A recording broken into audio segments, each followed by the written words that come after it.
Hey folks, today's episode of WTF is brought to you exclusively by Adult Swim.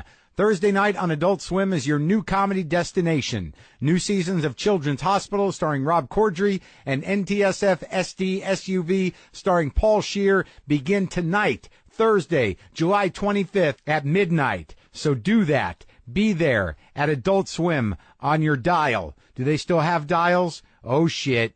Adult Swim. On to the show. Lock the gate!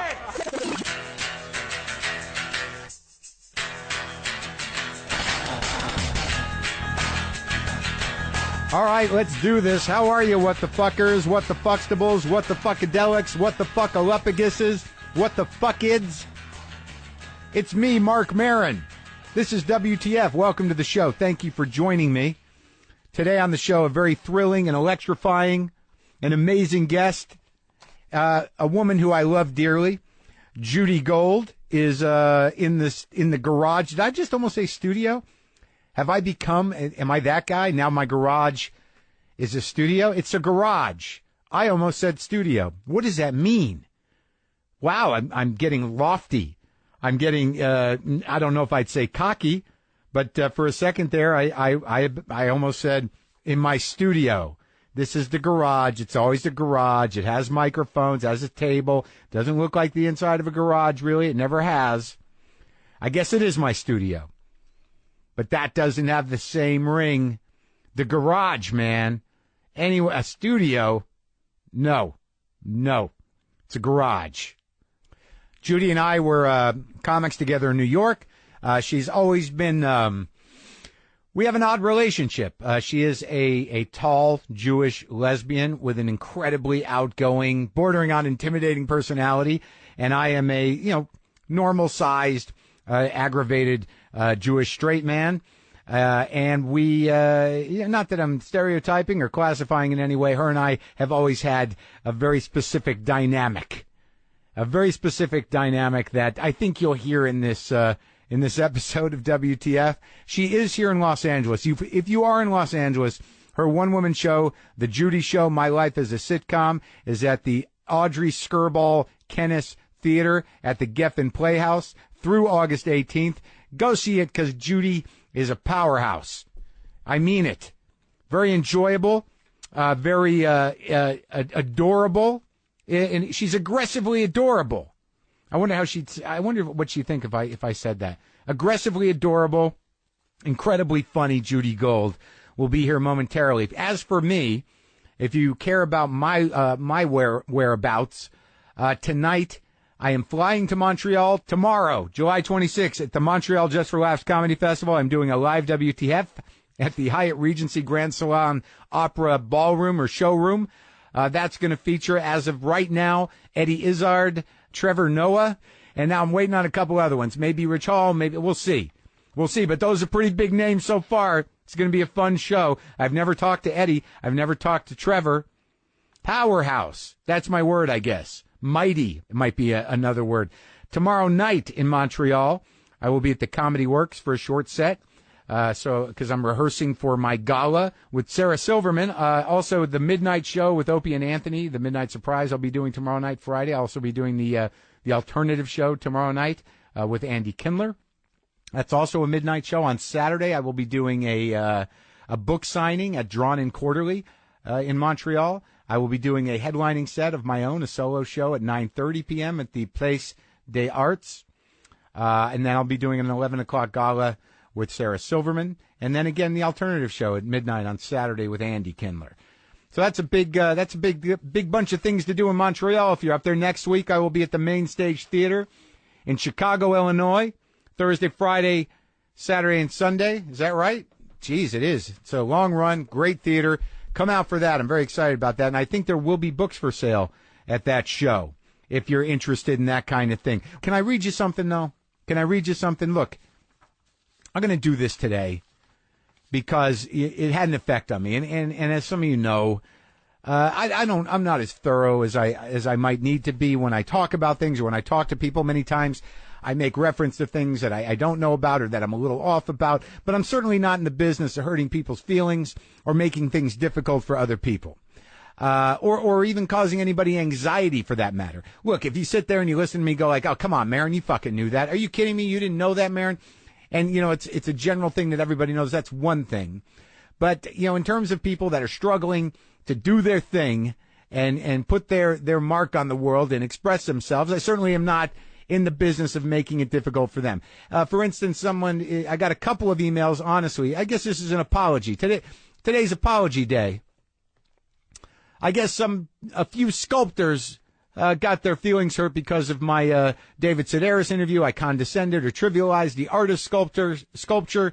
Look, I love sculpture. I stand before sculptures. I'm not against sculptures. I apologize for condescending sculpture. I know it's a tough life. It's a tough thing to commit your life to, but if your heart leads you there, good for you. I hope you find your true expression in sculpture, and I will enjoy it if I come upon it. I don't walk by sculptures and go, what the fuck is that? I know what the fuck it is. I may not understand what the fuck it is, but I do take in and allow the impact to happen. So this is just a general apology to sculptors out there. I am sorry. I did not mean to trivialize or condescend your chosen mode of expression. Power on. Carve, chisel, shape, screw, nail, mold, weld, use small knives and glue. Do whatever you do. Put things together with rope, organic. Let it hang some things. I apologize. I appreciate your art, and it's a tough road to sculpt, and power to you. By the way. My IFC show has been picked up. We're doing another season of Maron on IFC. We are doing 13 episodes this time around. The work begins very soon. I'm going to be back in that. I couldn't be more excited. I want to do it better. I want to do it more funny. I want to, I really want to knock it out of the park, and I don't use baseball analogies very often. I am going to be very busy for the next few months, because we got to get the crew back together. We got to write 13 episodes, and then we got to see if we can get the same house that we rented. We got to see if we can get some of the same actors we got. We got to figure out, where we're going and what we're doing. But I couldn't be more fucking excited. So if you didn't hear that through other sources, I am doing another episode of the show Maron for IFC. I want to thank IFC and thank everybody over there for having the faith and supporting me and being into doing another bunch of episodes. I got to deliberate. I got to figure out, what parts of my life am I going to fictionalize and elevate, and what parts I shouldn't do that with. I'm going to have to ask my fiance about that. Yeah, some of those episodes might have caused me a little strain at home. But that's something to look forward to. If you're into my show, that's coming back. Now, back to this letter. During the Iggy Pop interview, I made reference to the original Stooges getting back together, and I made reference to James Williamson, who was one of the original guitar players on some of the Stooges albums. And I talked about a band that, James Williamson was doing a tech job, and he retired early, and he got his chops back together. He got his playing legs back with a band who I referred to as a Stooges cover band. Now, my friend Jack Boulware had written an article on this band, and I'd read the article, but I didn't put it together that they weren't a Stooges covers band. They were doing Stooges covers to help James Williamson, get his chops back, to help a rock legend get comfortable with the songs and the guitar playing again, so he could go on tour with Iggy Pop. Now, I got a letter from a member of that band who are not, I repeat, not a Stooges cover band, but the letter had a perspective in it that I think that some of my listeners, and I'm talking to you, will appreciate. The band is called Careless Hearts, and they've been around for a while. Let me just read you this letter, because he was diplomatic, but I got the message. The subject line is Iggy and the Mindfuck of History. Hey, Mark, love the Iggy Pop interview. I've been listening to your podcast for years. It was great to see you land this one from your wish list. But something came up in your interview with Iggy that sent my brain spiraling backwards in a way that I suspect you might understand or maybe even relate to. So I read that, and I'm like, oh, shit, I'm in. You and Iggy covered a lot of ground together. At the end of getting into his recent reconnection with guitarist James Williamson, in doing so, you alluded to something with which I am intimately familiar. The band that James practiced with prior to rejoining the Stooges was my band in San Jose. We're called Careless Hearts. The story of how we wound up playing with James is a great one, and Jack Boulware wrote about it in some detail for an in-flight mag back when it all went down. I know Jack is a friend of both of ours, and it's my guess that's how you knew about all that having happened. We are not, as you said in the interview, a Stooges cover band. We'd been writing our own songs and doing our own thing as a group for about 4 years before we ever met James Williamson. But setting the record straight on that point is not at all why I'm writing. Totally not a big deal. That's what he said, but I'm starting to glean that may not be completely true. But now I'm in, and I feel like I've done someone a disservice. Back to the letter. The night we played a show at James Williamson, standing in for him as Ersatz Stooges so that he could get his stage legs before reuniting with his band, that was a night none of us will ever forget. As a lover of the Stooges since I was a teenager, it is one of the greatest moments of my musical career. A fan's dream come true. James' sound is so fucking distinctive, and to hear it coming from over my right shoulder on stage, and to feel the power of his musical personality at such close range, it was like nothing I'll ever experience again. And that's not even getting into the giddy fun that we had for a month of rehearsals preceding that moment. He even brought Funhouse sax player Steve McKay along too. Simply mind-blowing. I knew, however, even before the afterglow from that moment of performance had completely faded away, that we as a band had just stepped into someone else's story, and not as lead characters, but as very minor players. We became a footnote in the story of James Williamson. In that amazing night, our brief connection to the star power of the Stooges completely overloaded the circuit that had been powering our 2 albums in, trying to build a fan base, a little old band. As the singer and songwriter for the group, I think it fucked me up the most. Our ambition as a band has always been both extremely modest and ambitious at the same time. To play it for the long haul, to work toward getting so good that will be impossible to ignore, but footnote? The word banged around in my head in the crappiest of ways for seriously about 2 years. Is that really all we could ever hope to be? I started to feel like our greatest moment so far might wind up being the greatest moment we'd ever have, built entirely on someone else's frame.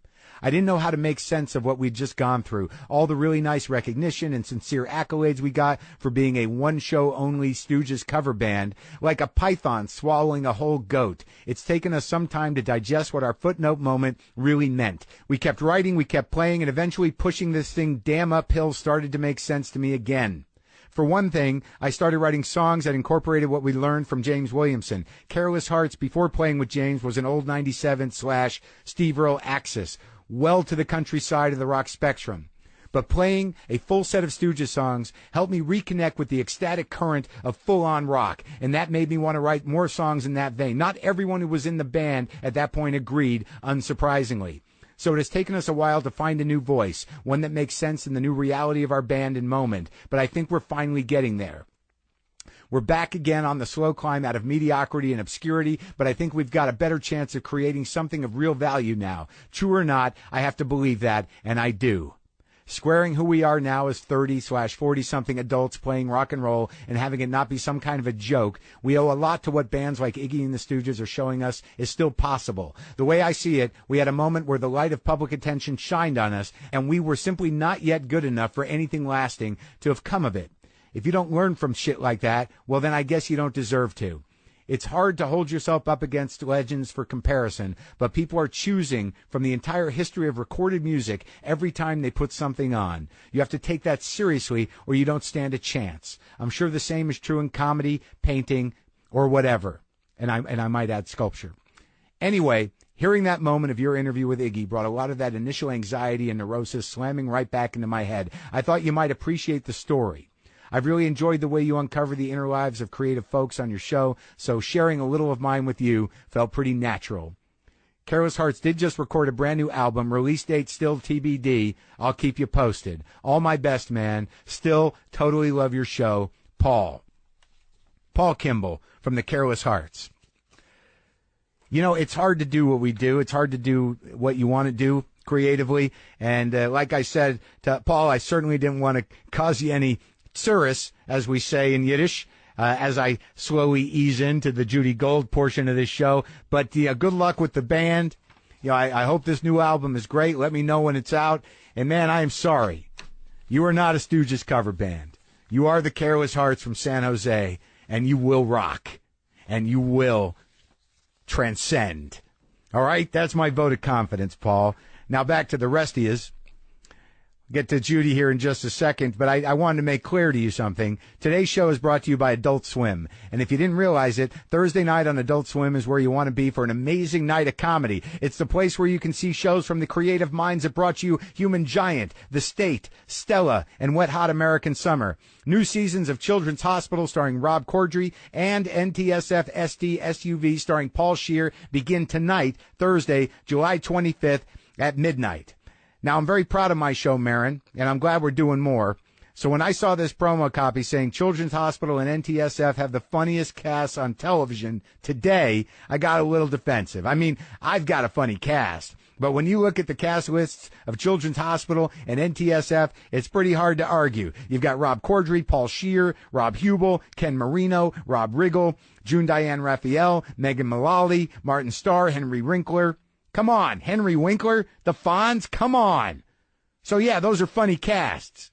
That's Adult Swim, Thursday nights at midnight, starting tonight for all new episodes of Children's Hospital and NTSF SD SUV. Do it, folks.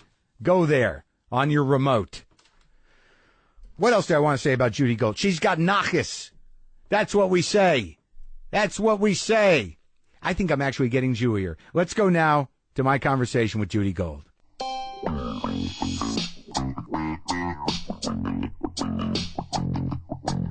You good? We pull that right into your face? Yeah, and I'll pull something over. Oh, it's already starting. The weird, aggravated sexual tension of Marc Maron and Judy Gold. Don't you need a big lesbian on your show? Wait, you mean on the IFC show? Yeah. Sure. Yeah, you need a big. Yeah, I have no problem with. I mean, we might be doing. If we're going to do more, there's going to be 13, and I have no problem. What do you think the episode would be? Can you pitch it to me? Yeah, like you decide you're angry, and you're like, all right, I'm going to make out with Marc Maron. Right. I have to make out with someone angrier than me. Because that'll turn me on, and then it doesn't turn me on. No, it doesn't work. No. And then I fall in love with you. Yes, you fall in love with me. And I'm like, she's the only woman for me. Right, because she's so angry and miserable, and she's not attracted to me. Exactly. That's why I love her even more. That's right. Yeah, I become obsessed. Right. That would perfect. So now this is the new show you're doing. This is a live theater show. Right. So I'm at the Geffen. I'm doing the Judy Show, My Life as a Sitcom, which ran in New York, and then now we're at the Geffen. And how are the audiences over there? Do people come out in Los Angeles? Oh, my God. I can't believe it. How big of a theater is it? Our theater, we're in the smaller theater. Yeah. And it's about 127 seats. Yeah, and it's great. Pretty much packed every night. That's great. That's perfect amount of people for anything. They do make an announcement that, if you are using an assisted hearing device, you must shut it off. So that is the one most annoying. And then, I'll be on stage and I'll hear, and I'm like, oh, God, it's so annoying. When it starts whistling or feeding back, yeah. Who's I just wish I was with? Oh, Monty Hall. I went over to Monty Hall's house. Oh, we did that benefit remember we did that benefit that he hosted? I wish I'd known that when I went there, because that's all he does is benefits. And that's what he's now he's one of these guys that his one contribution to culture is let's make a deal. He's got a good backstory, but for the last 50 years, it's like, I do charity. That's what I do. Charity's my job. I'm giving a lot back. And why did you go to his house? Are you friends? What do you think? I'm going to make Monty Hall schlep over here? All right. Oh, you went to his house to do a podcast. No, I'm not just hanging out with Monty Hall. All right. Well, it sounded like you're like, I went to Monty Hall's and we're hanging out. He was like, hey, do you have a paper clip in your bag? Yeah, I try to surprise him with a new costume every time I go to his house for brunch. Yeah. Is he not? He's Monty, nice. it's a cowboy hat. What door do I want? What do I get? Hey. No, actually what happened was his grandson contacted me, right? And he's like, "You got to talk to my grandfather. He's got a great story. It's Monty Hall." And I'm like, I don't know. What has Monty Hall done? What he means, well, let's make a deal. And I'm like, hey, Right. but is that something? Yeah, it is something. You know, I mean, it is. But it turns out, he had a very interesting story. I don't know why we're talking about this. It's fine. He grew up as a Jew. What? Yeah. That's disgusting. In Winnipeg.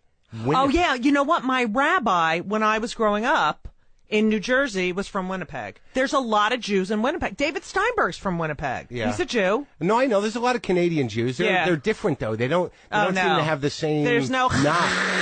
There's no like. Right. It's not like.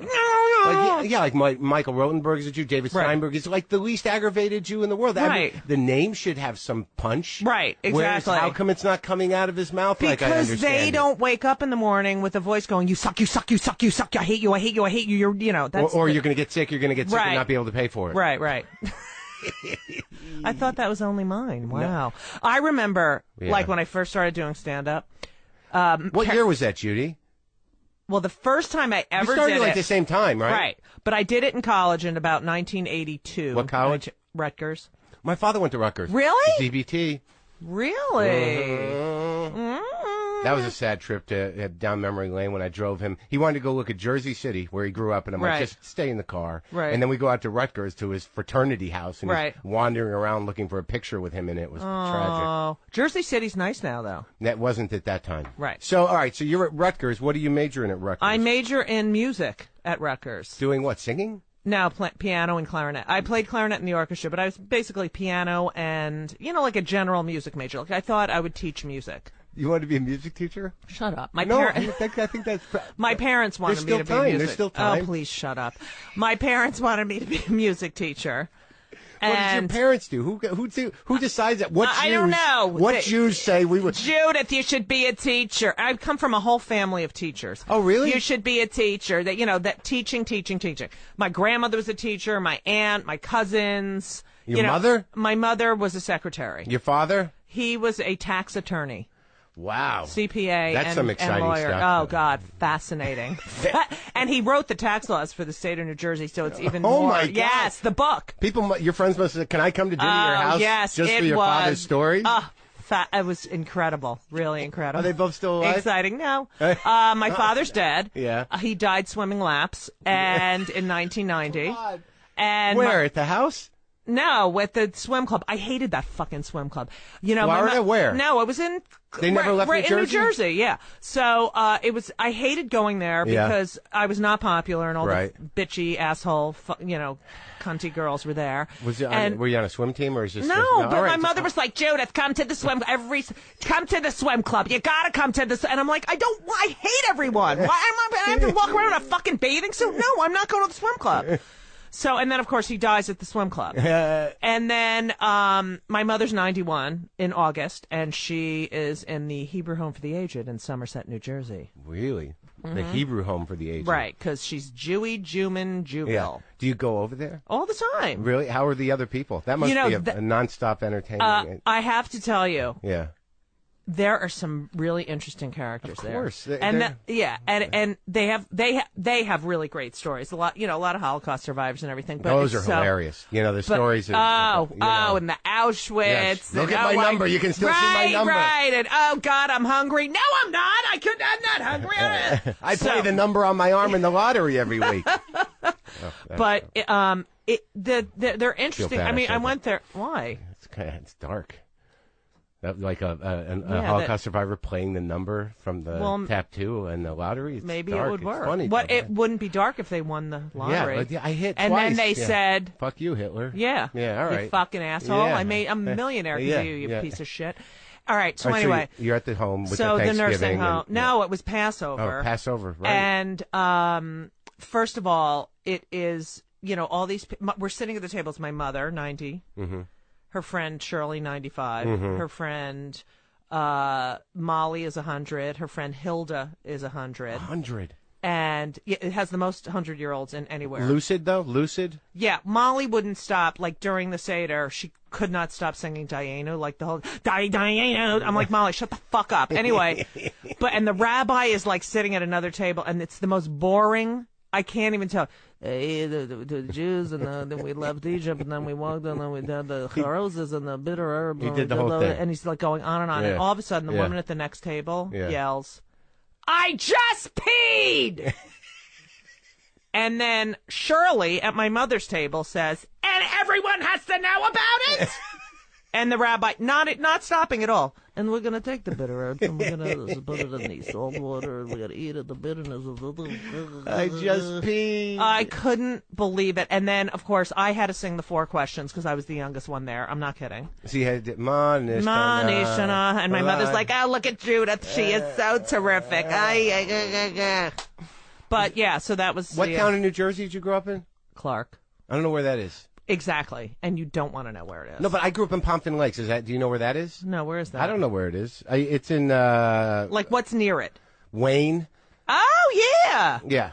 We lived in Wayne when I was a kid. I think I'm actually like I'm a New Jersey guy. Yeah, I am. I'm a Jersey girl. It's But do you ever go back? No, there's no reason for me to go Right. back. I mean, there's no one there anymore. I don't like everyone's gone. Were you popular in high school? I didn't go to high school in New Jersey. I moved to New Mexico.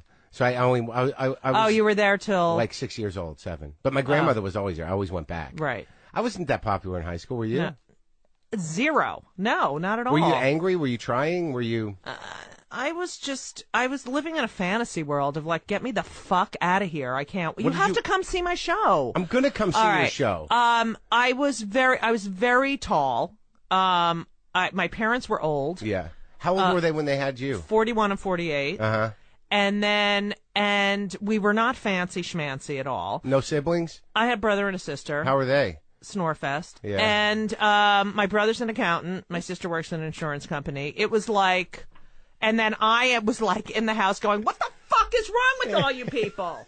Like, and I was like the identified patient. You know how they always say there's the identified patient in the family? So that's the one that everyone says is fucked up. But I'm telling you, I was sort of the normal one. Right. And they were all like so reticent and it just like never, I was like, what? Can we have some excitement here? You're emotional.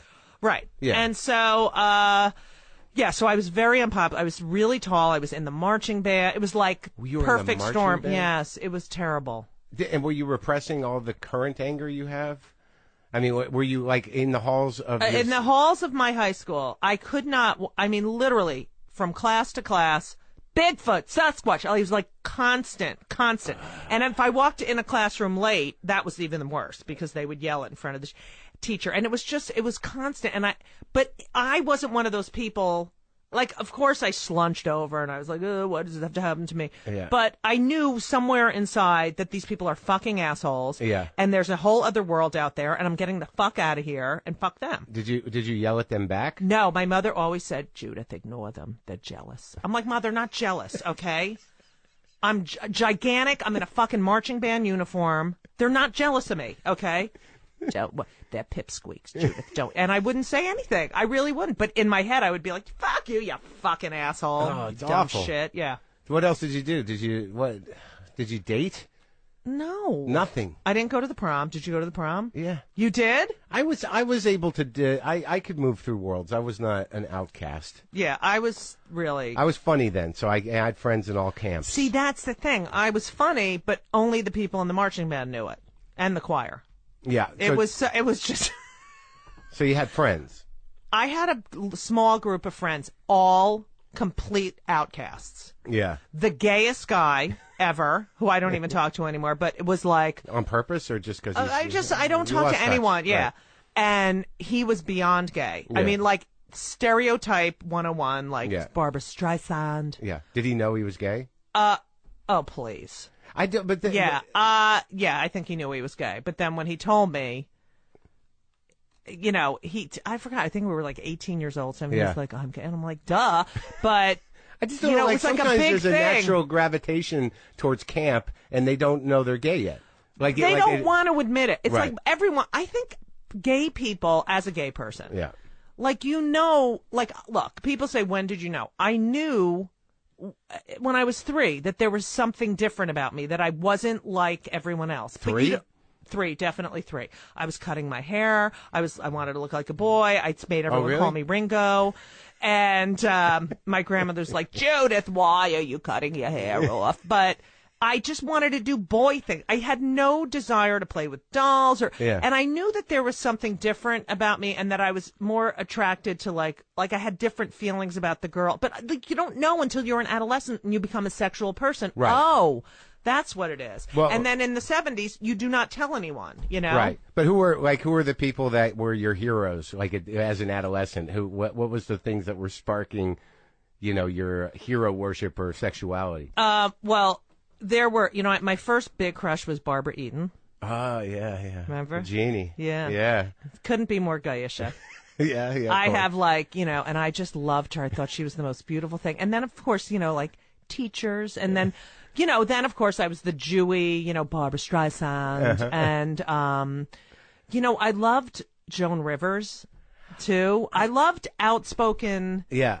Female. I mean, I thought she was so funny, and I thought Phyllis Diller and Toady Fields. I mean, like I loved those women. That's sort of like as a comic, you sort of are one of those women. Yeah, I guess so. No, but I mean, like especially like Toady Fields, Phyllis Diller, and Joan Rivers. Right.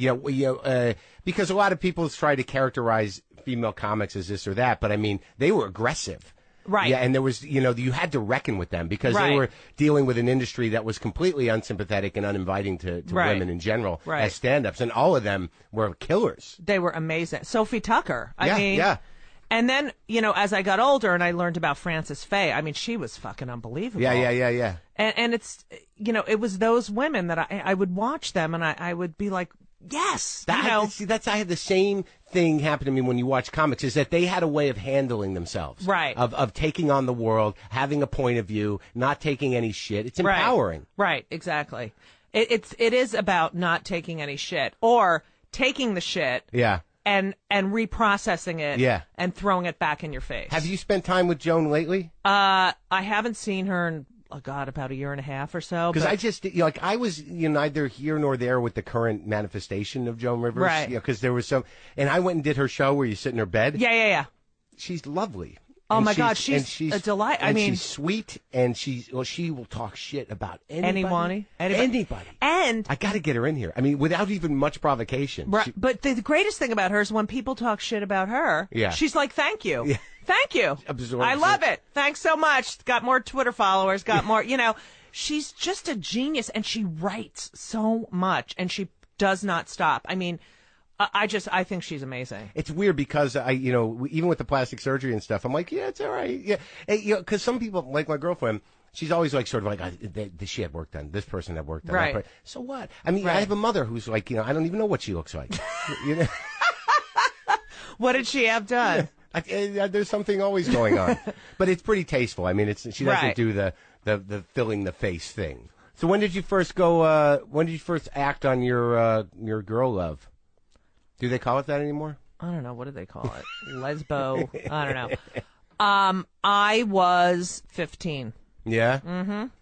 And was it like what have I done, or was it like? It was God? Like, oh my God! It was just natural. Yeah. You know what I mean? Like when, it was very natural. It was like a natural progression.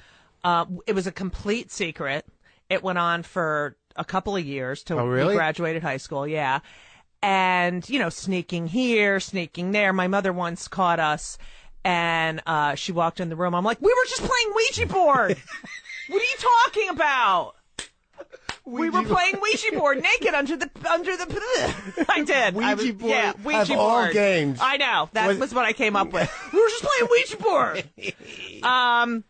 So that went on, and I definitely had like love feelings, or whatever, whatever you could call them. Desire. At that age. Yes. And then I went to college, and it's so funny because when you're gay, you feel like you have to try to be straight, or you have to, or at that time, I don't think kids feel like that anymore, but you're like, oh, I gotta at least try it with the guy, Yeah. And I had a boyfriend, and I know. He was 6'4". He was about 120 pounds. Oh, and he hated food. I was like, I fucking love food. And he would eat a plain cheese sandwich. He's like, I only eat because I have to. And he would drive the car without the radio on. I was like, he was a complete opposite of me. How did you find him? He was in my dorm. Yeah. He was 6'4". He looked kind of like Mick Jagger, and he had a huge penis. Yeah. It was like, everyone knew him because he had this huge penis. Yeah. Those guys don't need that much of a personality. Yeah. It was like 10 inches long. Yeah. And, oh, my God. Oh, God. When I tell you, ripped apart at the seams. So I lost my virginity to him. And was it good? No, I hated it. It was so unnatural to me. Did you hate him? You know, he was just like he was like my brother. Like, he was like a member of my family. Just really boring and, tall and just. He was there to do a job, to get something over with. So I say to him, well, he's like, oh, really? So I said, okay, so you have to take me to dinner. Yeah. And we went to, this is before you lose your virginity. Yeah. Because he kept planning on, when. And so, I said, well, you have to take me to dinner. And then I don't want to do it in the dorm. So we went to a motel. Yeah, sure. A motel. Single level. Yeah, like the ones where when the father kidnaps the kids. And then he closes the curtain, he's in there, and, hold up from the cops. Yeah. So we go to in New Jersey. Yeah, it was, what was it, Charlie's something. All I know is that they had a nice salad bar with shrimp in it. All right, so and then we go to this motel. Yeah. And we do it. So you're making out. It's just like I hated even making out. Like the whole thing was unnatural. Like I was like, ooh, I can't believe I have to do this. And then we do it. It kills. I hate it. I mean, it's just awful. Like when he saw a 10-inch cock, I have to assume that would frighten me. Right. There's an amazement to it where you're like, oh my God. But I had nothing to compare it to. That's the other thing. He must have known that I was abnormal. Oh my God. And just think about it. He's 6'4" and like 120, like he was really skinny. He was like 165 pounds. So he's really skinny. Yeah. It's all cock. Yeah. It's like cock and then some little body attached to it. And the body was just a cock delivery system. Right. And so he puts it in. Oh, I couldn't. Yeah. And then it really kills. And then I went to the bathroom and I was like, okay, well, that broke. And then I went back in the bed. But you knew what had happened. You didn't really think that he had injured you.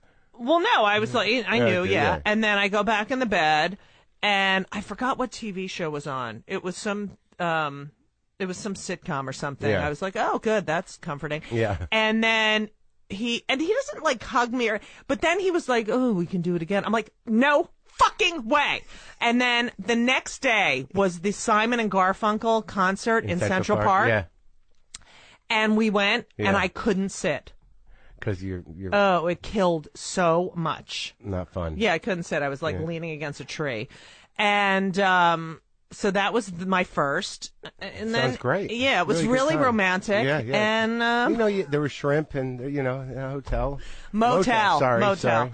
And so, but that went on, and he lived in my dorm, and he was like, well, why can't, and he had his own room. He's like, why don't you ever sleep in my room? I'm like, because I'm gay! I'm gay! But I didn't say that, and then finally, I was just like, I can't anymore. And then recently, I was doing a gig, and his wife showed up. It was in Florida. How'd you know his wife? She came up to me and said, his name was Philip. I'm Philip's wife. And I'm like, oh, my God. And all I kept thinking about is how that big fucking dick is inside of you all the time. And he's like, I wanted to, she was like, oh, it's so nice to meet you. I'm like, well, he made me gay. No, I didn't say that. I wanted to say that, but I've been running from his cock for 30 years. Yeah, exactly. Oh, my God. It was so big. It was. Why didn't he come? Where was he? The wife just came? Yeah, the wife came. It was some Jewish women's gig. He was Jewish? Yeah. Oh, okay. Jewish and a huge cock. That happens. Yeah, so that was my straight experience. And that was it. I never slept with another guy. Yeah. It was so unnatural to me. Then I had, and then I was with someone else. Then when I was with girls, Yeah. it was like, oh. Yeah. And now I have my lover, yeah, Elisa. She's the best. Yeah. But you've had a long career in lesbianism. Yeah. Yes, I'm a professional lesbian. Professional lesbian. Yeah. But okay, so you do the what was the context of the comedy when you first tried it in college? So the context was it was Secret Santas. Did you do that? No, I don't know what that is. So, like, for a week, you have a Secret Santa, and you get, like, notes giving assignments. Yeah. And then at the party, you find out who your Secret Santa. And our floor was really cruel. Yeah. So one day, I had to crawl everywhere with an apple on my head, except outside. Yeah. And in the bathroom. Okay? It was so awful. I ended up in the fucking health center because my neck and back were all fucked up. But I don't understand why you had to do that. Yeah, you said that was it. You have to crawl for one day. Oh, that was what the person told you so that was one. I had one where I had to dress like I was going to church. Yeah. Wear a cross. Whoa. Give a speech on the Immaculate Conception and sing "O Come, O Ye Faithful" and carry a Bible. In front of people? Yeah, we did. Every night was a big show on the door. I get it. And then the present I got was this book, Jews in Suburbia. So then I go to my RA. I'm like, whoever my Secret Santa is anti-Semitic. I am being tortured. This person hates, and I know who it is because there was one really blonde guy who had a German last name. And I was like, it's him. I know it's him. Anyway, it was my friend Howard, who was my RA. And he's like, Judy, I can't do anything about it until we find out, at the party. So then I get a note the next day saying I have to do 10 minutes of stand-up comedy and use everyone who lives on our floor as material. Were you funny at this time? Did people I was know funny. You were... Yeah, people. When I got to college, I ended up actually being popular and funny, and people kind of appreciated me. So the first time I did stand-up was at that, in the dorm using everyone. And I got to tell you, I got so high. No. I mean, I got high naturally. Yeah.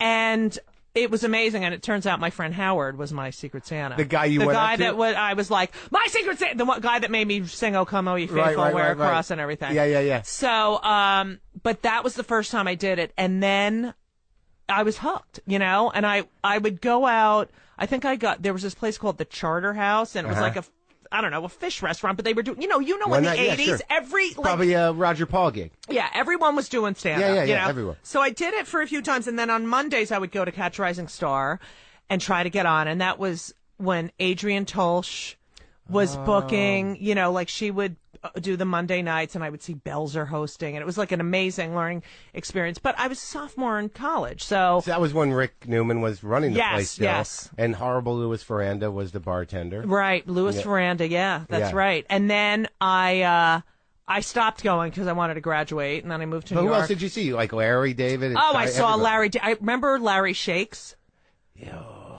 Yeah, I do. Yeah, he was. I used to see him. Dead? He's dead. He died at a gig. Yeah, running. Right. That's what I remember. Can you fucking imagine dying at a goddamn shit hell gig? Anyway, I always imagine Ronnie that. Shakes. His name was Ronnie Shakes. Yeah. I saw.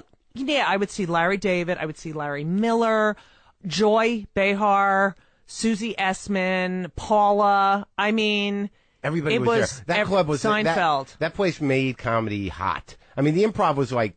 It was grittier. It was standing there in that back. I remember I saw Leifer there for the first time, and you would just I would go on at 3 a.m. Right. And I performed basically for the band and like two mob bosses who brought their mistresses there, and they're doing coke in the back and then fucking and then but I didn't care. I was on that stage, and. The band would laugh, and that was like a compliment in itself because they've seen every fucking comic in the entire world. But that's really how I started. And then I passed, how you pass and you can put in your evals. Right. And then you'd call. Right. And they made me the backup. So like that, because there were no cell phones. Right. And so in order to make a living, in New York, comics had to do 7-8 sets on a weekend. Mm-hmm. And you'd go from one to another, but there was no cell phones to say, I'm running late, I'm in a cab, blah, blah, blah. So I would sit at the bar, I'd get $50 per set, and the other backup was Chris Rock. Uh-huh. And he got on one night, and that was the end of it. He just fucking killed. He was, and that was it. He wasn't the backup anymore. And I would just sit there and pray someone Wouldn't show She up? wouldn't show up. And, notoriously, I got on once, and I don't know who didn't show up, but it was the check spot. Ugh. And I wasn't, and I was so fucking nervous. And they were all getting their checks, and I was just like, oh, God, this is fucking hell. I'm never going to get on. But, I ended up... You're just standing there in front of people who are distracted and talking about money. Right. And it's still horrible. Right. It's the worst spot in the world, but they... it always comes right when you're, like, setting up your closing bits. Right. It's always going to come, like, 10 minutes before you're building up to something. But now they do it when the MC's on. Sometimes. Yeah, but... Yeah, this was... I'll actually wait. If I see them paying, I'm like, all right, Right. you guys do this, and I'll start again in a second. Right. It's so... you cannot do stand-up when they get their fucking check. No, it's ridiculous. It's awful. So you tanked it? Yeah, I tanked I felt like I tanked it. What year was it? So that was 81? No. When I was back up, it's got to be like 86. Oh, okay. 86, yeah. And you're still going to college, or you're done? No, I'm done. I graduated in 84. With your moved music to New degree? York with my music degree. Shut the fuck up. What, do you ever play? Yeah, all the time. Look, what's with your guitars? I just got a new one. Are you a good guitar player? I'm good enough. No, I got this. I'm not a big guitar buyer, but someone set me up with a free guitar. All right, well, here's my question. What did you study in college? The English literature. Oh, that's good. good. Film criticism. Anything I could charm my way through was the way I did it. Gotcha. Sure. Gotcha. Yeah, anything that required interpretation to get a grade, I was very good at. That's good. Numbers, not for me. No. I don't think reading music would be my thing. I either. liked that. That was theory. I was wish my favorite. I could do it. You can read music? Yeah, of course. That's easily like you can. Yeah. Can you still play a clarinet? Probably if Yeah. More, I play piano, but I play classical, so it's now, kind of boring. What I remember of you then, like, because that was 86, so I didn't get to New York till 89. Right. And by that time, it was, you were all about the curl on your face. Oh, please shut the fuck. All right. What is wrong with you? All right, I have the curl. Yeah. What? Because I hate myself. And then you bring something up, and then I'm like, oh, fuck, I hate myself. myself. I thought you were like, I actually thought that, like, this person is she's in the tradition of Toady Fields. Right. I really was. You're, like, doing Toady Fields. Right. Yeah.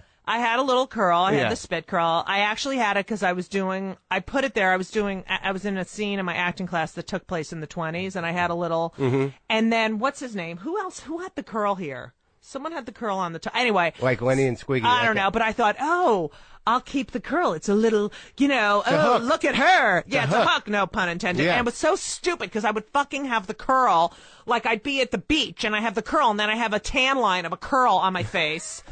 And then I did the bit, the Judy Show. And actually Michael Patrick King, he came up with that. He's like, why do you have that stupid fucking spit curl? Yeah. Because if you had your own show in the 60s, you would slide down a big spit curl singing, the Judy Show! And that's how I did it. I would just do it all the time. Yeah. And then he was a comic, right? For a minute? He was a comic. I remember him being around. A team. Yeah, he was in a team first. What was that team? Because like when I got there in '89, and Silver was busy ending the improv. Right. Like I'd go over there and he'd be around. Yeah, he was always at the improv. But isn't it bizarre? Like these people we knew when we were like kids just starting out, and now all of a sudden certain people are like billionaires, and you're like, where did that? I can't. Why are we not? Right. I try to explain that to my partner, Elisa, all the time. It's like... Well, what do you, what do you attribute your... non-success and poorness? It's not non-success. It's being at a certain level. I don't look at it as non-success. Okay, but there's a certain type of charm and foresight and social politics that is required, and also a certain amount of work. And luck. Synchronicity. Yeah, sure. What do I...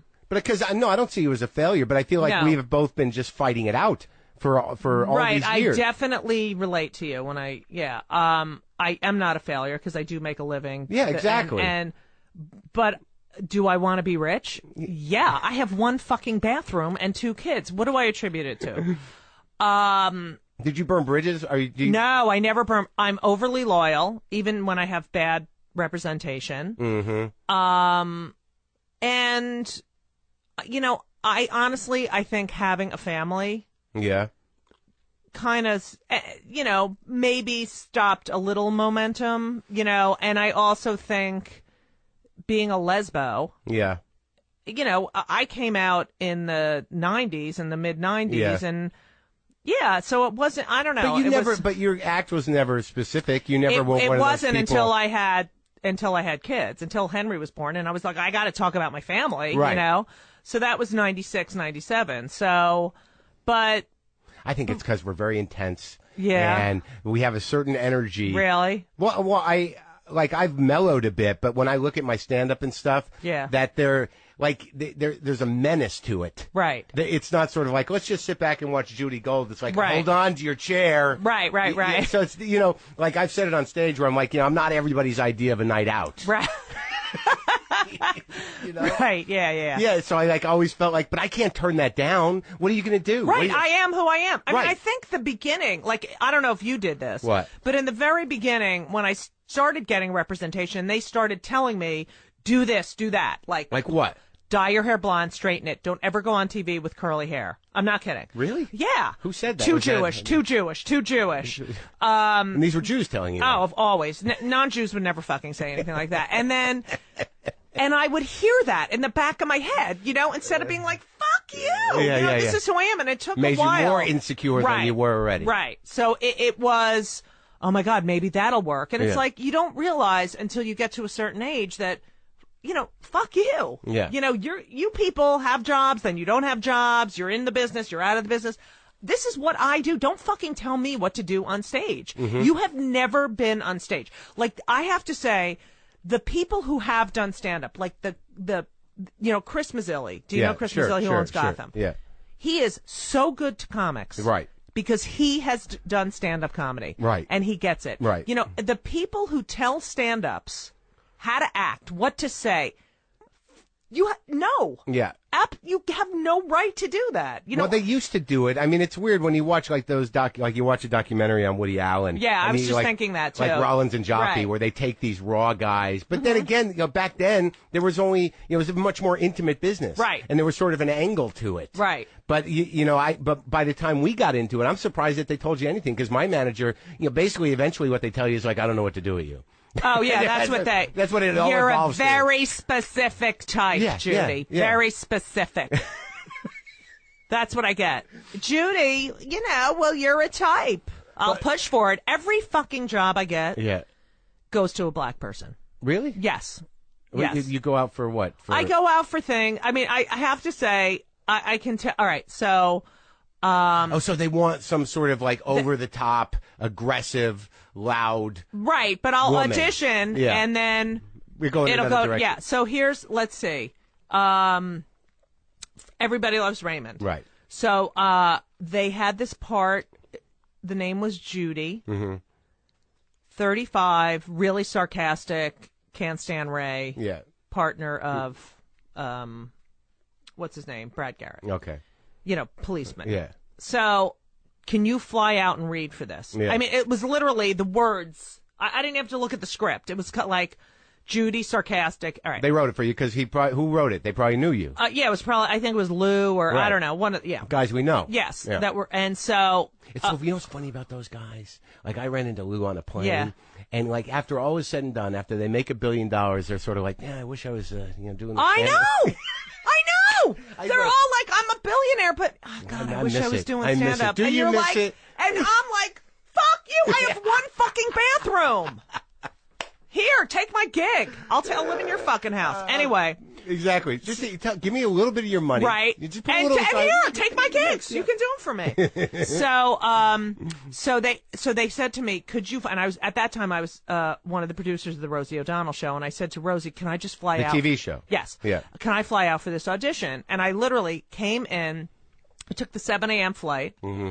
And they're like, look, it's just going to be you. It's really, you know how they're always like, it's you. It's just got to go in and read. Just got to go in and read. And then I get up to go, and they tell me as I land, by the way, there's going to be another person they're this for offering the network or studio? Like you're going for for this part, this recurring part. But on it's not just a casting agent. You've passed that. You're going into read. Oh, for the I'm reading network. with the. It was the producers. It was a producer session. All right. They go, there'll be one other person there, Queen Latifah. I go, well, why the fuck am I flying out here? Yeah. What? Who? Judy Gold, Queen Latifah. Anyway, so I get to the audition. I landed at 10. I think the audition was at 12:31. Yeah. And I go to the audition, and I walk in the waiting room. 40 black women. And me. I'm not kidding.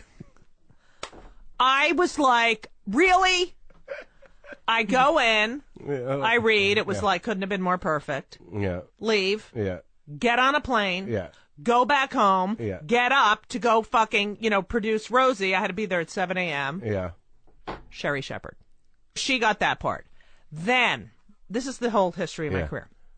Then I was up for Talk Soup, the host of Talk Soup. Sure, we were all up for that. Yeah. Yeah. We all. Did Aisha you get to Tyler. guest host? I did guest host. Like 4 of them or whatever? Yeah, Aisha Tyler. Yeah. Then I did the pilot. I hosted the pilot for the Newlywed Game for the Game Show Network, which I love game shows and I love hosting. You do? Yeah, when I started, I would MC all the time. I was like, give me the MC spot because I got more stage time. I was on stage all night. And you can be quick, right? And you can tighten your bits in between. And so I do the pilot. Yeah. They're like, oh my God, you know how they're always like, oh my God, you're brilliant. And anytime someone's like, oh, well, you killed it, I'm like, that's the end of that. I'm not getting that job. Yeah. And so I did the pilot, and then I wasn't famous enough, so they gave it to, what's her name? I don't know. Carney Wilson. Oh, okay. And then she sucked, so they gave it to Sherry Shepherd. Yeah. Because she's, black. Sergeant Judy. Who was it? Look, Sergeant Judy. Yeah. That's the fucking name. I'm looking on IMDb. Yeah. Sherry Shepherd! How many fucking jobs? Then there's an opening at The View. Yeah. Sherry Shepherd! And I love Sherry. I mean, she's really a nice person. Yeah. But you know what? Yeah. How many fucking jobs does she need? Right. At one point she had a sitcom and was hosting The View and was doing the Newlywed Game. And I'm like, Sherry, really? I mean, just one. But have you ever pitched? Obviously, I don't know, but I assume at some point you're like, fuck it, I'm going to pitch a show about me and my partner with the kids. Now it's interesting, Mark, that you bring that up because my show, the Judy Show, My Life as a Sitcom, is all about me trying to pitch a show, and it goes through the whole trajectory of my career. Yeah. And the 3 major times in my life where I pitched a show. Okay. And see, I always tell people that people don't understand that about us. Is that, you pitch a show and then you get a script deal or whatever, they don't make the show, and then you got to wait around till your life gets shitty enough and different enough and then to you re-pitch. pitch it right. And you go to Montreal and you do the Remember This Guy showcase. Yes. You got to come see my show at the Geffen. That's what I it's will. all about. I will. And so I have pitched it. And honestly, if I really think about it, my life is pretty much a recipe for a sitcom. And I think if I was, I'm not saying this in a bitter way. I'm just saying, I think if I was a straight, to everything else, or right. I'm not. It's funny because they made a drink at the opening night the other night, and it was like, triple sec and orange cream soda and all this stuff. And I go, are there any bitters in it? Because that would be.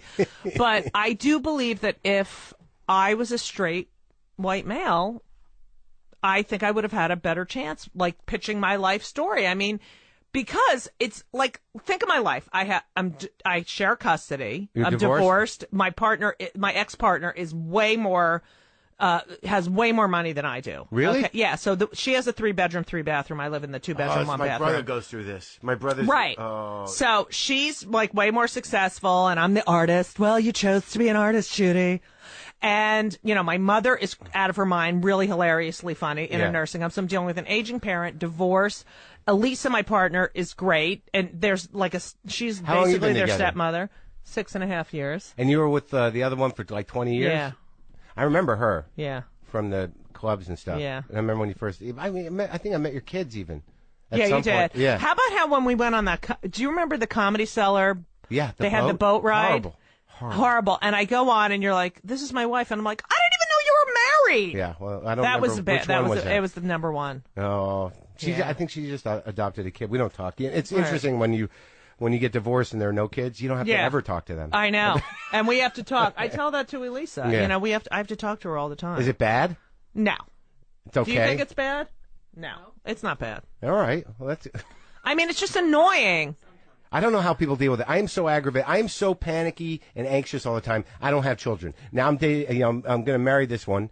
who's younger than me, and she wants to have children. So I think I'm going to do it. She's cute. But I'm paralyzed with I have this wall of anxiety that I'm just not going to be able to But you know what's handle. so great about having a kid? First of all, crack addicts have fucking kids. No, I get that, but they don't do it necessarily on purpose. And what happens to those kids? But there's like homeless kids that go to Harvard. Remember homeless in Harvard? There's people who are, I know. Anyone can do it. I get it. But the point, this is why it would be good for you.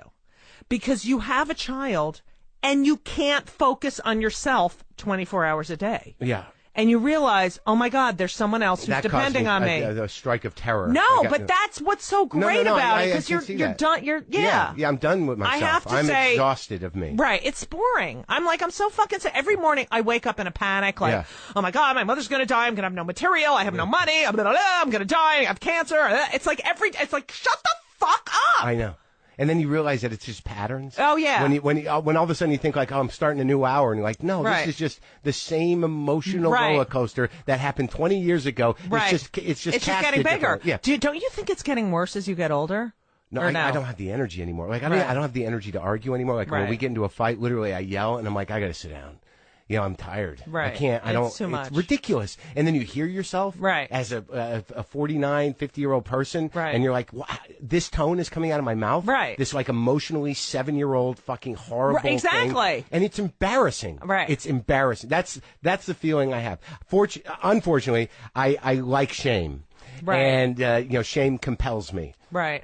That's why we beat ourselves up. I don't know. Right. It's something to do with shame. I haven't explored it. Shame. That's what my therapist actually recently said. And it was the first therapist that said, you have to deal with your shame. And like a fucking light bulb went off. I know, but because I feel guilty too.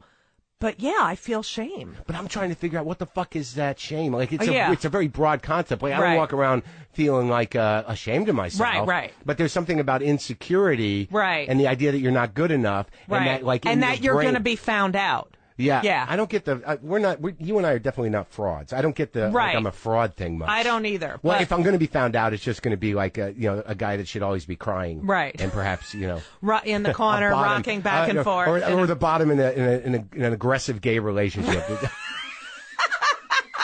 If I'm going to be found out, it's like, I should have been sucking cock 20 years ago. It's my big... That's the biggest fear I have. Is like I'm gonna wake up 60 and like I have been missing dick for 3 in my marriages. ass. For 3 marriages. What? Yeah. How did I avoid that? That was buried pretty deep. I should have just let that happen. Yeah. But you don't have the you suck voice. You're not good enough voice. And well, I do it comparatively. Like the biggest one I really have. Like even like I've gotten better at it because I think I've been pretty honest. Like I feel like I've finally sort of arrived at myself. So when I do things, I'm like, well, if it's authentic to me, I'm okay with it. Right. But like with comedy, like because of my noodling, like I don't tag things well. Right. And I always think like, why don't I put more work into punchlines? Right. Like why do I just like I feel like I'm charming my way through as opposed to really structuring my shit. Right, but you just said I majored in English and because I wanted to charm my way. Well, that's I think all comedy is. But right. like if there's anything I get down on myself is that I'm too specific, which I fought to do. It's like I don't care. I can't generalize. Like aren't we all? I'm like no, I do this. Either you laugh at it, or you feel bad for me, or whatever you're gonna do. Yeah, but I love that. That's what's so great about you. I feel like I'm the same way. Yeah, we are. And people say you're too specific. Right. Okay, well, I'm not going to be fucking general. I'm not a general person. Right. I don't know anybody. I don't fit in with all you fucking people. Right. And then if you are general, then you look like a moron. Right. You're sitting up there going, hey, doesn't everybody wake up and want to die? Right. And people are like, what is this? Yeah. Right. Then there's 5 people that are like, I got you, but I was afraid to laugh. Right.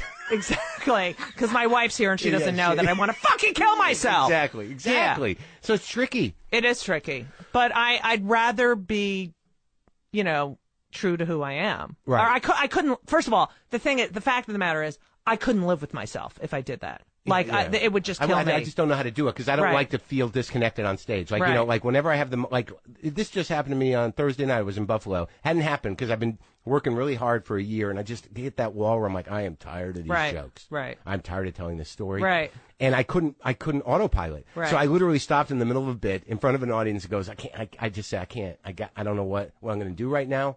But we're gonna have to just sit here for a minute. And I'm like, what did they do? Well, I have enough fans that are sort of like, well, he'll get through this. He's going to work it. They're like, I have a support system. I don't, you know what I mean? Like my fans are sort of like, right. Oh, he's doing a Maron thing. Right. No, I get it. He's going to wrestle Yeah. with himself. And I wrestled my way out of it, in front of them. But that's how I generate new material. Right. I do. I get to that point too, where I'm like, I fucking hate this joke. Well, let's talk specifics about this. The partnering, in the sense of the kids. Who had the kids? So Henry, who's 16, my ex, had him. Yeah. And then I adopted him. It was a second parent adoption, Okay. and that's because of Woody. Those second parent adoptions actually came about because of Woody Allen and Mia Farrow, because they adopted kids, but they. Well, first, the first one was that, for gays, but they didn't live together, and Right. So that's how that second parent adoption came about. She would adopt, and then he would set the precedent? They set the precedent. And then, so it took about 8 or 9 months. I had all the paperwork filled out before he was born. Yeah. But, I have to say, when we got to the hospital, who are you? What, it was 1996. And there was one nurse in the hospital, Alice Feely. Yeah. And she was a lessee, and she had seen me perform in Provincetown, and she was a fan, and she saw me, and she said, I'm going to take care of you, gave me a wristband, and she said, I will make sure, and thank God for her, or I would have been sitting out with the fucking Hasidic husbands who sit there. The wife goes and gives birth. They go, it's a girl. They're like, all right, bye, and they leave. I'm not kidding. It's a girl, and they go back to the fucking Borough Park and fuck a prostitute. Yeah. Yeah. In their fucking wool coat. Anyway. In their station wagons. Yeah. So he was adopted, and then so I had exact same legal rights. All right. So then 5 years later, I gave birth, and she never did the paperwork. And when Ben, the little one, was 2.5 and Henry was 7.5, we split. And she hadn't adopted Ben yet, and that was sort of a very bad time for us, and there was a lot of acrimony, and she was like, you better let me adopt Ben. And this was like a major thing, because I could have been a big cunt and said, you know what, fuck you. You can't see You Ben. left me, and, you're not adopting him. But when I looked at the relationship of Henry and Ben, I mean, they're brothers. Yeah, you can't. And I don't want one to think, right, I'm the son of both of them, and the other one to think I'm the son of one of them. Right. I wanted them to be brothers. And honestly, there's two separate sperm donors, because we ran out of the sperm for Henry, so we had to buy different sperm. So genetically, there's nothing. Right. But if they are more brothers, like, you can't. Sure. All right. So I actually allowed her, after we broke up, to adopt him, and that was a precedent-setting case. Really? In New York, that I, allowed her. I was a gay person who was not with my partner, allowing my ex-partner to adopt him. And I think after we were in the judge's chambers, and she said to the kids, do you understand what's going on here? And they said yes. And then after it was done, Henry reached over to Ben and hugged him and said, now we're full brothers. And I thought, okay, this was totally worth it. And it was just beautiful. And then, and I'm so happy that because honestly, they go back and forth. Mm-hmm. And Henry's the only consistent thing Ben has ever had in his life. Right. And he looks out for him, and yeah, they beat the fucking shit out of each other. Henry punches the shit out of him. Ben calls him stupid and says, you're a pothead. But if I say to Henry, if you saw someone beating up Ben, what would you do? No fucking way! I'm gonna fucking kill anything. Yeah. So Well, you always fight. You fight. But my brother and I fought. That is, I want them to have each other. And they do. That was a beautiful story. That was I think one of the best things I ever did. It was pretty selfless, right? And especially as an angry person, I mean, the desire to keep that drama going is like, or just or just out of spite, right? I could have been like a total fuck you, but you know, what is that? And what does that show your kids? See, that's why it's going to be good for you, because you're going to have to make decisions not as angry Mark, but as Daddy Mark. And it's going to be different. Yeah. Well, and you're going to be good at it. I'm fortunate that she's young enough to where I'm getting a little daddy experience now. Right. But that's more incestual, Mark. I know. Yeah. How old is she? 30. All right, 20 years. You know, what's the worst that can happen is that, you know, the worst that can happen is she leaves me with the kid, and that's the worst.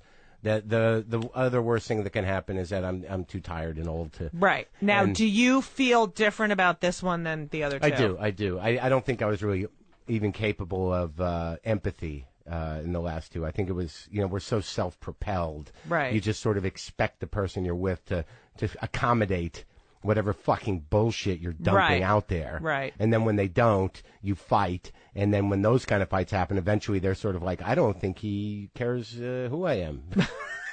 And they get exhausted and they go away and try to find themselves again. Now, what does she do?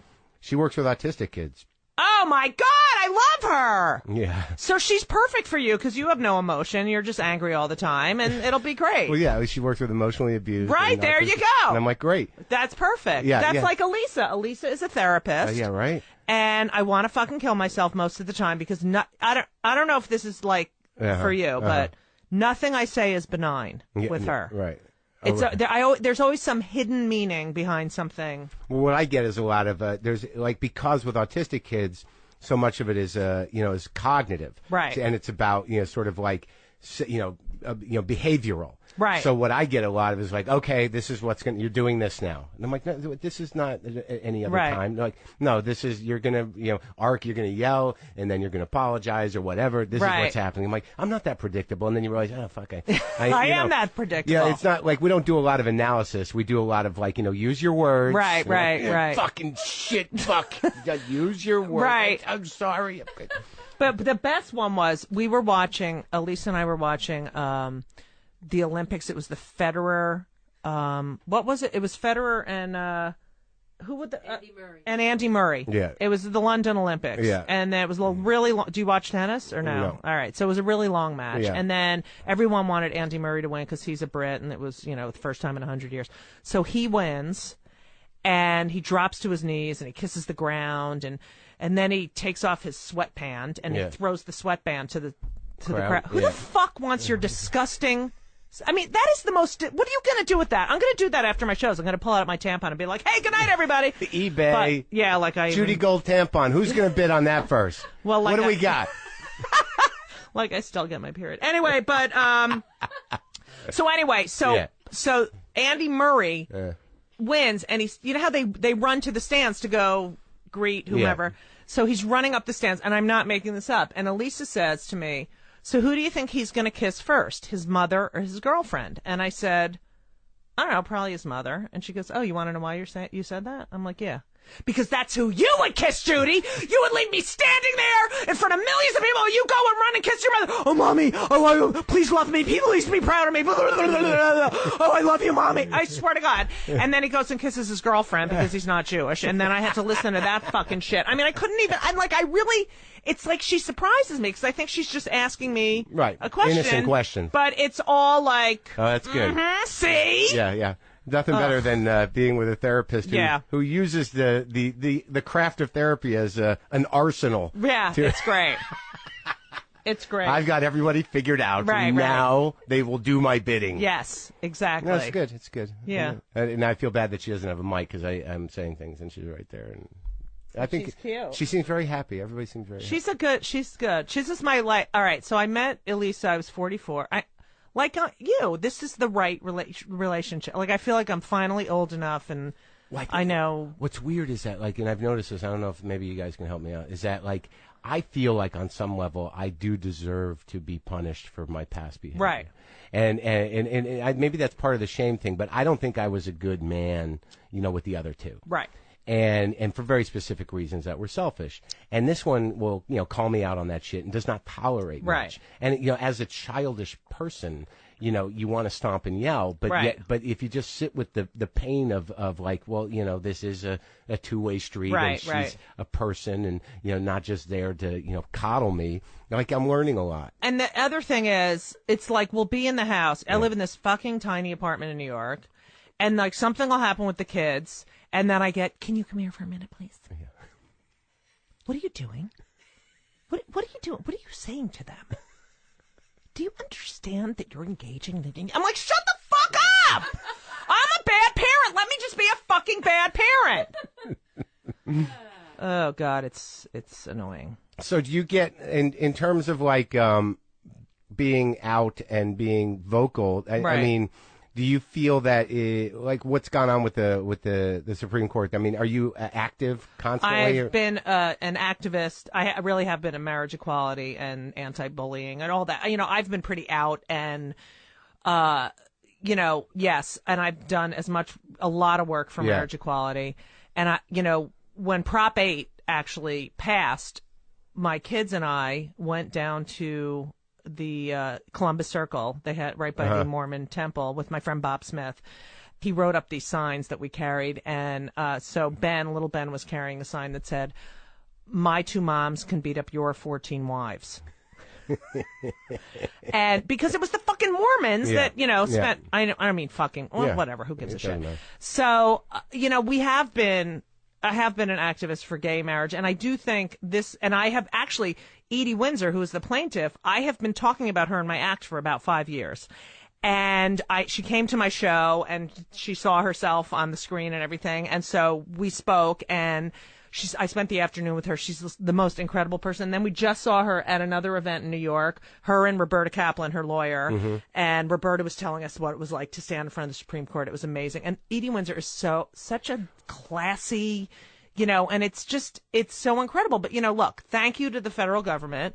Scalia should be fucking ashamed of himself. Thomas should be ashamed of himself. And if you look at what they said, like Scalia is all about sodomy. Yeah. We knew once the sodomy laws passed, why is it always about sex? As Elisa said, Scalia needs Thomas to stick his big black dick in his ass and get sodomized by him. Anyway, and then you look at Justice Kennedy, who basically said it's about the children and their families need to be treated equally. But there's 38 states, 37 now with California, that don't have gay marriage. So what happens when you are gay, you have federal benefits, you're settled somewhere, and you get transferred to Texas? Right. All of a sudden you have no benefits? Your family has no health insurance? But what they passed the other day, that stops that, right? No. It's only federal. The federal benefits are only for the states that have passed gay marriage. So it only works in states that have passed. Those are smart states because, to have people flocking, to have gay people, gay families flocking with 2 incomes per household, that's... Well, the best part is California is the most populous state, and 30% now of people, that's 30% of the entire population, is now entitled to those federal benefits. So it kind of increases it, but it's fucking ridiculous. No one wants to get married in your stupid fucking church. How do Elisa and I and our kids affect your stupid fucking Christian life? Like, what is it? I live down the street. I'm minding my own business. Fuck you. Yeah. No. All those people are fucking gay. Anyone who says it's a choice has made the choice. That's what I decide. What the fuck are you picking on us for? Yeah. Ugh, it's just ridiculous. It is. And Chris Christie blasting this. Fuck you. What if obese people couldn't get married? Oh, it just pisses me off. But yeah, so I'm happy about it, but I think it's a step forward. But you look, there's still 38 states. Well, 37, sorry. Yeah, it's just ridiculous. I mean, when you really think about it.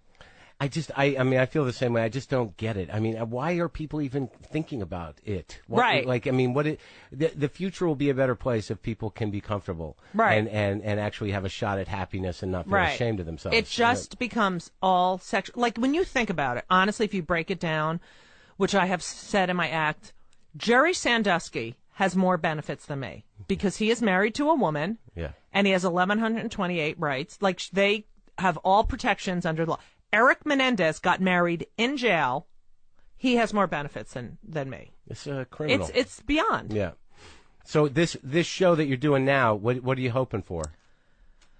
I love doing the show, but honestly, I would love to get a show out of it. Well, maybe like now because the cultural tides seem to be shifting, right? And even like in the last 10 years with gay the representation of gay relationships on TV, even that still felt a little boutiquey. But now, right? I mean, maybe but it's now, time. Maybe like it's time. My goal has always been to do an All in the Family and Everybody Loves Raymond, right. a sit where the family is gay, and yeah. then you watch it and you go, you don't think about it. I have the same exact issues. This is just a funny family, right? It's the only family that has not been represented. Like I interviewed George Lopez a few weeks ago at the 92nd Street Y. Yeah, really? And how was that gig?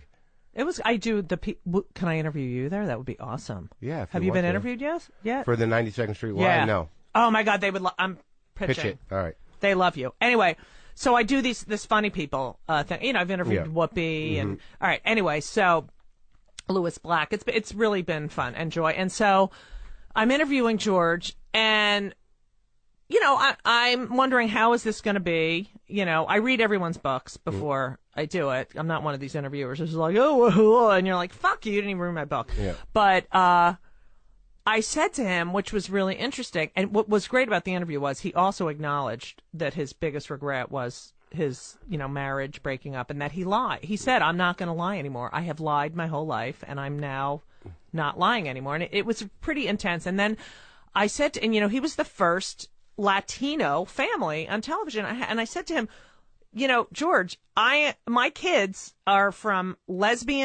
Jewish lesbian parents on the Upper West Side, and were addicted to your show, Yeah.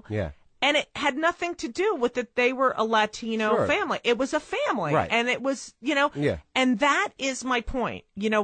Just give me a shot.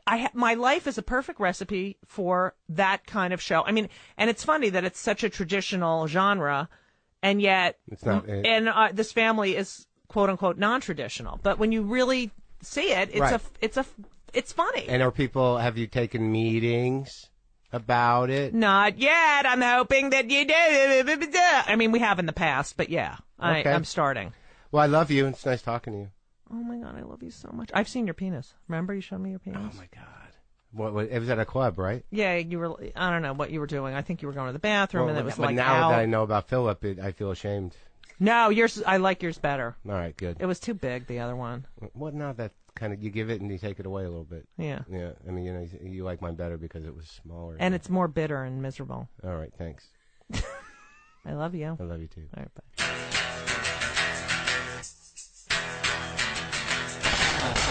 How wonderful was that? The territory we covered, me and the lovely Judy Gold. Go see her show at the Geffen Playhouse through August 18th. Come see me in Montreal. And you have a lot of opportunities to see me in Montreal. We got a live WTF. We have several stand-up sets. We have a solo headlining stand-up set. Go see me. Come see me. I'm me. In Chicago at the Main Stage Theater next week. Go to WTFpod.com for all your WTF pod needs. Get a little merch. Leave a comment. See who's been on the show. Get the app. Got new T-shirts coming. Things going on. Next week's show is very exciting. The amazing John Cale. What a historic dude that dude is in the music world. I'll probably be doing the intro for you from Montreal, just to give you a taste of that. All right? Are we good?